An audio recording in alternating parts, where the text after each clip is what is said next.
You are listening to a sermon from River Community Church in Prairieville, Louisiana. Remain standing, if you will, for the reading of God's Word. I'm going to read from verses 8 through 15 of 1 Timothy chapter 2. I desire then that in every place the men should pray, lifting holy hands without anger or quarreling. Likewise also that women should adorn themselves in respectable apparel, with modesty and self-control, not with braided hair and gold or pearls or costly attire, but with what is proper for women who profess godliness, with good works.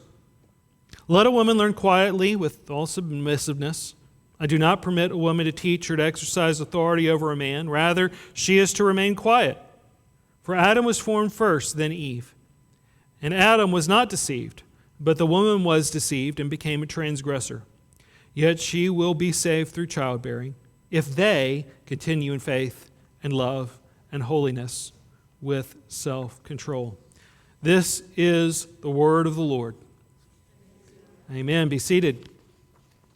This morning brings us to verses 9 and 10 of 1 Timothy 2, and with it the first of two sermons on the character and behavior of women in the worship gathering.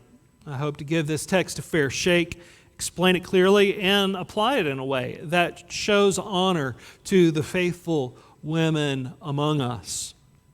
I hope all of our ladies want to pursue, to quote verse 10, what is proper for women who commit themselves to the worship of God.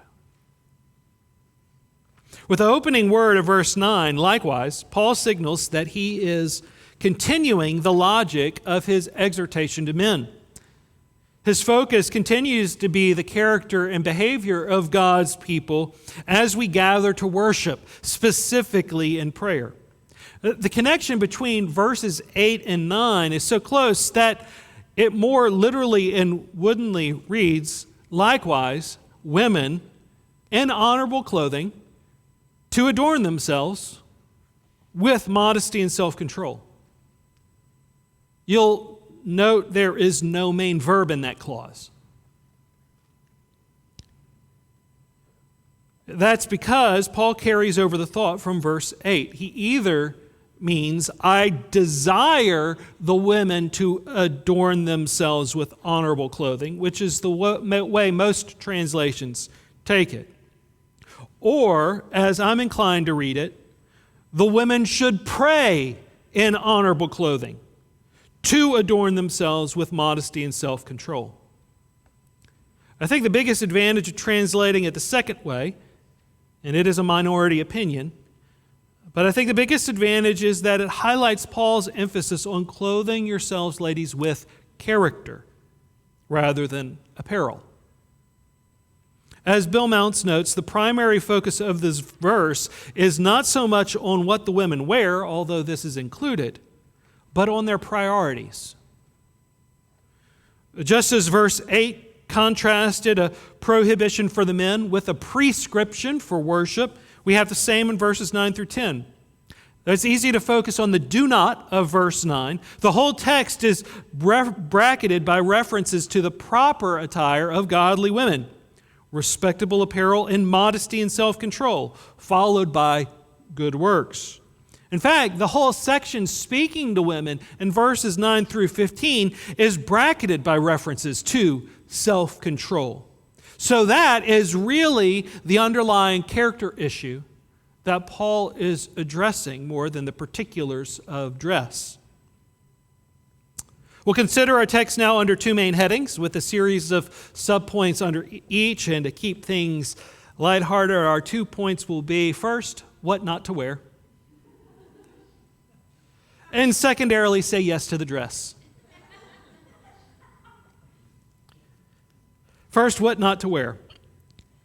We'll begin with the prohibition that Paul lays down in the middle of verse 9. He says, women are not to adorn themselves with, quote, braided hair and gold or pearls or costly attire. What's going on here? First, two things. First, it's obvious that we are dealing here with a cultural regional practice. The way the Greek is constructed tells us that women were braiding or pleating their hair with gold and with pearls. That's right. So we aren't dealing simply with braiding hair or wearing jewelry, but with elaborately adorned hairstyles that put forward indications of wealth that we would consider quite gaudy. And so did people at that time. It was a way of styling one's hair that said, "Look at me." Along with that came the habit of buying and wearing expensive clothes made with expensive fabrics, embroidered silks, fine linens, and such. They were showy and gaudy and very fashionable. And this style of doing hair and wearing expensive clothing was apparently all the rage in the Roman imperial court. This is the second thing. Paul's reference to hairstyles and expensive fabrics and clothes, which crossed the border into immodesty, reflects the prevailing women's fashions of Rome. And they had made their way into the more modest and traditional cultures of Greece and Asia Minor, and presumably Palestine. Jim Hurley notes, "The sculpture and literature of the period make it clear that women often wore their hair in enormously elaborate arrangements with braids and curls interwoven or piled high like towers and decorated with gems and or gold and or pearls. The courtesans wore their hair in numerous small pendant braids with gold droplets or pearls or gems every inch or so, making a shimmering screen of their locks." This sort of description makes me think, on the one hand, of depictions of Cleopatra, or the elaborate hairstyles and wigs of the French court of Versailles under Louis XIII and especially Louis XIV. It was ostentatious and showy. But these fashions of hair and dress communicated more in the ancient world than mere wealth or courtliness. As Philip Towner notes, a particular dress code was in effect because with her outer dress, the woman would signal either modesty and dignity or promiscuous availability. This time, the standard woman's garment was the stola, a robe-like, tunic-like garment with an abundance of cloth and fabric. As a sign of marital fidelity and respectability, the stola represented an intentional contrast with the often more revealing and colorful toga of the prostitute. Designed to signify her shame, but frequently used instead to advertise her wares. And as we all know, the toga was the standard clothing of wealthy Roman women and of modern fraternity parties. To be clear, the standard model of dress, which included the stola and the veil, we find reference to the importance of the veil in 1 Corinthians 11. That's probably part of the same cultural movement that was rejecting traditional clothing. The standard model of dress, which included the stola and the veil, was a sign of a happily married woman, embracing her place as a matron in society. To eschew that was to advertise a boldness, an impudence, and immodesty that both rejected the authority structure of the traditional home and flaunted a woman's sexuality. It was sexually advertising and demonstrated an interest in, one might say, an open marriage or polyamory. It should be obvious that such attitudes and behaviors are inappropriate in the church. But back then, just as now, the prevailing culture of the governing elite had a strong impact on ordinary households, ordinary churches, and ordinary women. Philip Towner describes this ideal as, quote, the new Roman woman, We might think of it as Roman feminism. Listen to what he says about the new Roman woman. This innovative paradigm expressed itself in an extremely negative stereotype constructed of various kinds of generally prohibited behavior. Some women of means and position, both married and widowed, supported in some cases by free-thinking males, flouted traditional values governing adornment and dress and sexual propriety. Associated with this new paradigm was behavior that gave it the look of an ancient sexual revolution, with wealthy women displaying themselves in permissive clothing and hairstyles and seeking the sexual freedoms normally reserved for men. The practice of contraception and abortion by the new woman became increasingly widespread because of this new woman's desire to pursue the free life unencumbered. Does that sound familiar or what? Indeed, there's nothing new under the sun. That being said, what does this prohibition have to do with us today? See, that's 3 things? Yes, 3 things. First, take a look around you. We aren't Pentecostals. We aren't pursuing a jot and tittle application of this passage because we recognize that there are important cultural dynamics at play. Just as we don't enforce the veil or head covering from 1 Corinthians 11, even so, we aren't going to put a woman under discipline because she braids her hair one Sunday. Second, the goal is not plainness. The goal is dressing in a manner that communicates reverence and respect, firstly for God. But one of the things the Bible teaches is that if we respect and revere God, then that means we respect and revere the authority structures He's placed us in. And as women, that means honoring your husband if you're married. And if you're a young woman living at home, that means honoring your father.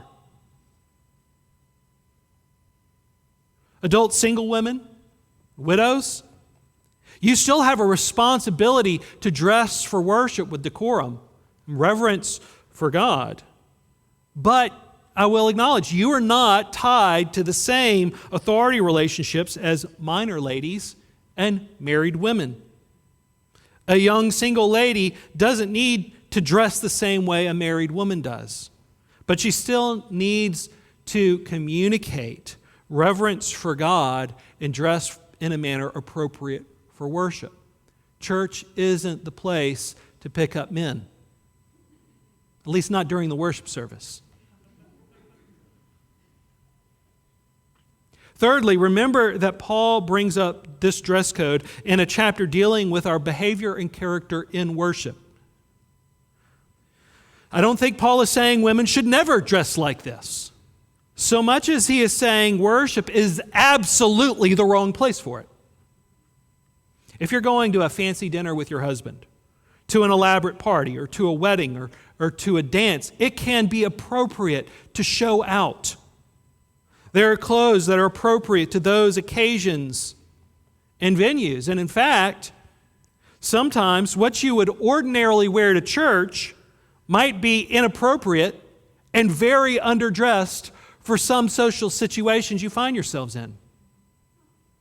There are evenings it's appropriate to wear your most expensive jewelry.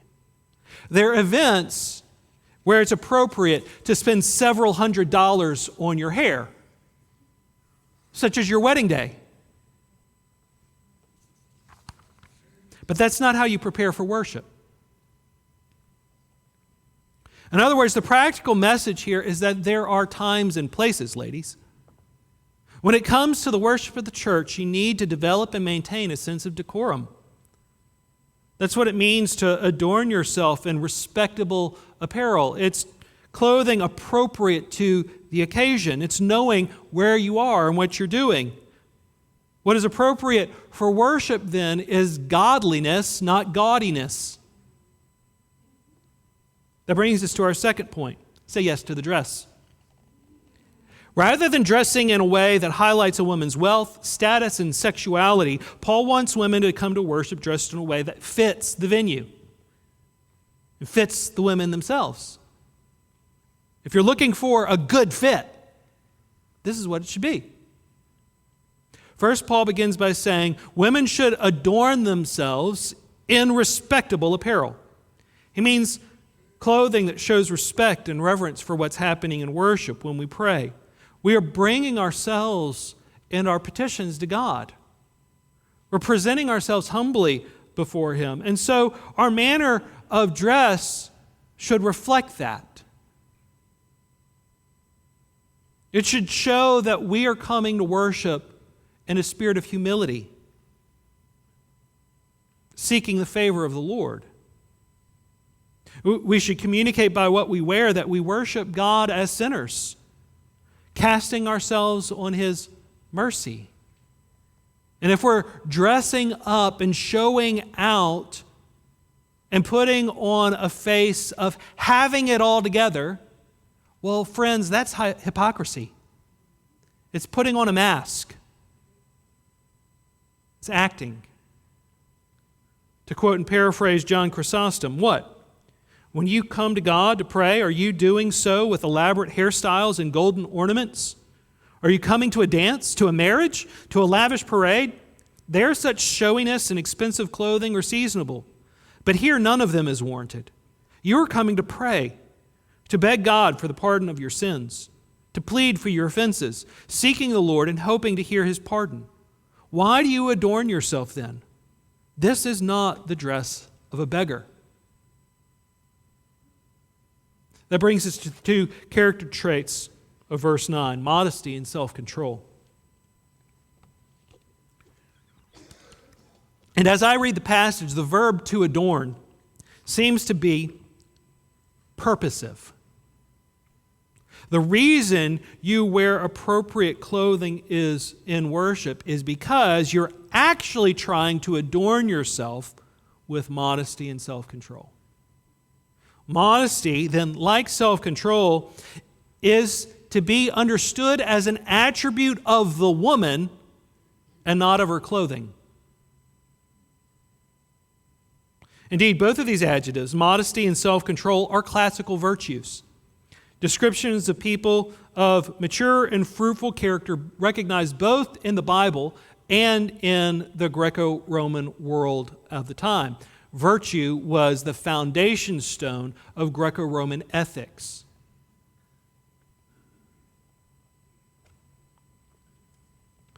Virtue refers to the quality of moral excellence in a person, or the character attributes underlying principle and good moral fiber.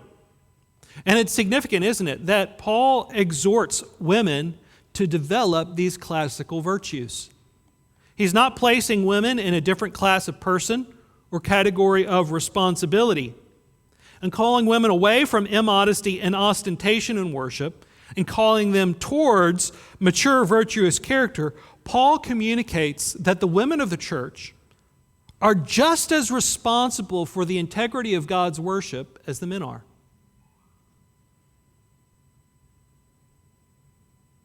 But let's talk about what these words mean. First, let's talk modesty. Once again, the question on Paul's mind is less, is that outfit modest? And more, are you modest? Modesty is a heart issue, not a clothing issue. It refers to the reverence and respect you have for a specific situation or relationship with a person. Modesty is knowing how to present yourself honorably and not overstepping your bounds. The opposite of modesty classically is shamelessness. That is, lewdness and insolence. It's not just about what you wear, but how you behave. The question you would ask of a person lacking modesty is, have you no sense of shame? Have you no sense of shame? In more modern terms, immodesty should be understood as the inordinate desire to be noticed. Everybody wants to be noticed. But immodesty is the inordinate desire to be noticed. The immodest heart is the heart that screams, look at me, see me, notice me. On the surface, we might say, ladies, well, I just want to look cute. Or I don't want to look old-fashioned or drab or dull.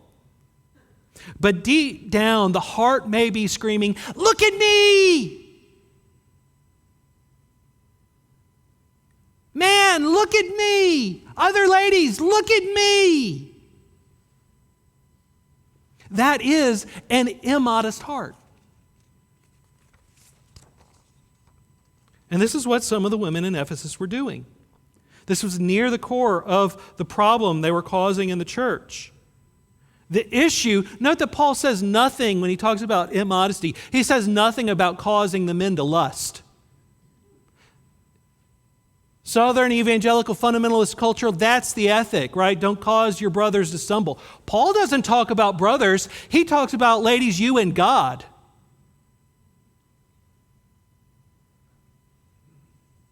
The women were coming and demanding to be seen and to be heard. They wanted to be noticed and influential. And as we'll see next week, the issue of immodest clothing was intimately connected with their desire to teach and exercise spiritual authority on the same level as men. You can't separate the immodesty issue from the teaching issue. Ladies, have you considered recently that when you come to worship, you are not coming to be seen or heard? Rather, you're coming to see and hear. You're not coming to make your voice known. You're coming to hear the voice of the Lord God. His voice is the one that matters. And consequently, all eyes need to be directed towards Him. If you come to church with a desire that results in action and dress and behavior, it's about you being noticed, you being deferred to, you being praised, then you risk setting yourself up as a competitor to God in worship. You risk making yourself an idol. And God doesn't take kindly to that. An immodest heart is a self-idolizing heart. You want to be like God. You want all eyes on you. Thus, whatever insecurity, fears, and desires are going on inside your heart as you prepare for worship, what needs to characterize you is self-control. This is the second virtue Paul commends for women. Classically, self-control refers and reflects the virtue of temperance. Its opposite is self-indulgence, licentiousness, impulsiveness, short-temperedness, and an overall lack of sense.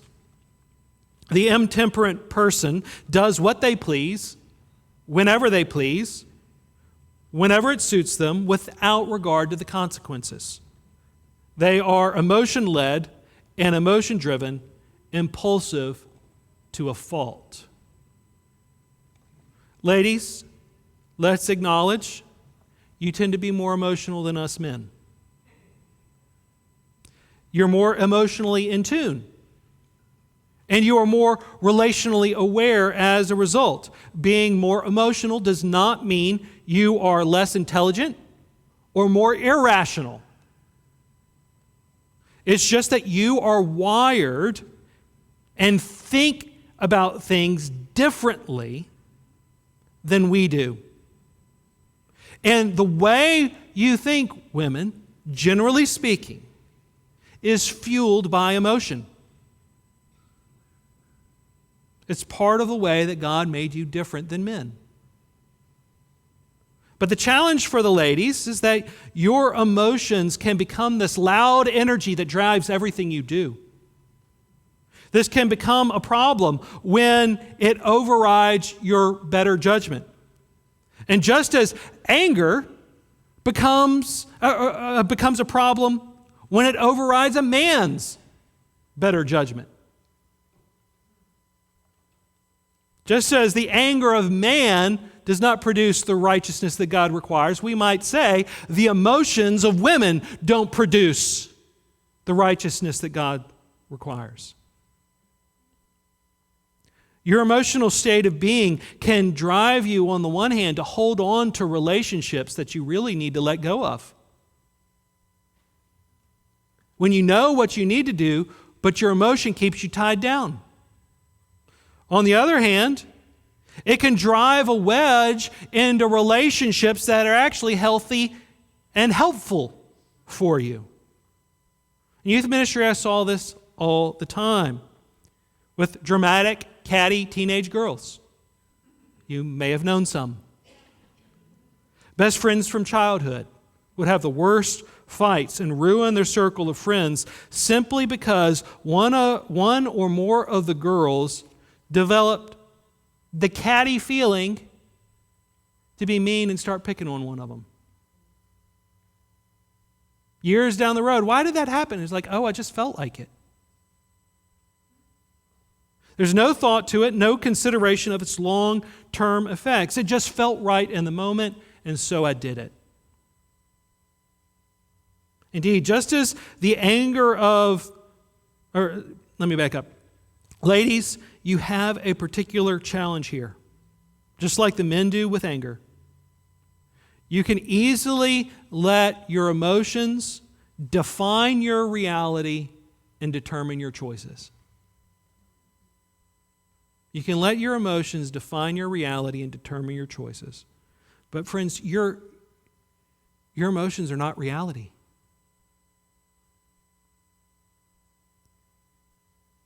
You must temper them, control them, and rein them in. You don't need to be unemotional. You don't need to ignore them. You're not a man. Your emotions are a good thing when they're kept within the levee. But when they overflow the banks of the levee, they do damage. You need to exercise self-control over your emotions. Don't let them run the show. Indeed, just as the anger of a man can tear down the house he is trying to build, so the modesty and intemperance of a woman can tear down the house she is trying to build. Proverbs 25:28 says, "A man without self-control is like a city broken into and left without walls." Similarly, Proverbs 14:1 says, "The wisest of women builds her house, but folly with her own hands tears it down." Lastly, what is proper for a woman who professes godliness is to clothe herself with good works. What Paul means by this is spelled out for the widows of the church in chapter 5, verses 9 through 11. He writes, "Let a widow be enrolled if she is not less than 60 years of age, having been the wife of one husband and having a reputation for good works. If she has brought up children, has shown hospitality, has washed the feet of the saints, has cared for the afflicted, and has devoted herself to every good work." Now, in this passage, good works include focusing on parenting your kids in a godly and biblical way, showing hospitality and opening up your home, doing the dirty jobs of service, including washing feet, and caring for the hurting and sick. In the modern world, in the context of worship, it would mean training your children to participate in worship, lovingly guiding them and disciplining them and not letting them run the show. It would mean looking around for new faces and greeting people, showing kindness, asking people how they're doing. It would mean preparing to have folks over for lunch after church or saving money to go out to eat. It could mean serving in the kitchen, preparing the Lord's Supper, helping to make sure everything is set up for worship, or taking up the offering. It could mean helping clean the church during the week beforehand. It could mean serving in the nursery so young mothers can attend worship. It could mean reaching out to folks you don't see in church, folks who are sick or unable to attend, checking in on them, bringing them a meal, or any number of such things. It's important here to remember that God designed women to be helpers and caregivers. We saw that when we studied Genesis chapter 2. When a woman focuses on herself, on what she wants, on her own appearance and her own status, she becomes unwomanly. She doesn't become more manly because men shouldn't operate that way either. But she does become notably less feminine. She becomes unsupportive, demanding, and a bear to be around. We all know women like that. And it's not only unattractive to men, it's also unattractive to God. In 1 Peter 3:3-4 we read, "Do not let your adorning be external, the braiding of hair and the putting on of gold jewelry, or the clothing you wear, but let your adorning be the hidden person of the heart, with the imperishable beauty of a gentle and quiet spirit, which in God's sight is very precious." Which in God's sight is very precious. Thus, what is fitting for a woman as she approaches worship is to put her faith together, less so her face. The way to become more attractive is through godliness, not gaudiness. We'll conclude with the words of Proverbs 31:30. "Charm is deceitful and beauty is vain, but a woman who fears the Lord is to be praised."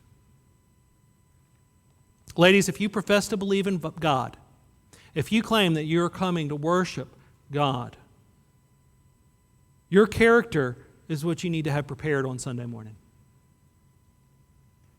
You need to focus on how you are loving and supporting and serving and helping the ministry and work of worship more than you do on your personal appearance. What do you want to be known for in the church of God? What do you want to be known for in worship? The way you look? Or the godly, gentle, and quiet spirit that in God's sight is very precious? Whose eyes are you after? Thank you for listening to this sermon from River Community Church in Prairieville, Louisiana, where you will always find biblical preaching, meaningful worship, and the equipping of disciples. For more information on River Community Church and its ministries, please visit rivercommunity.org.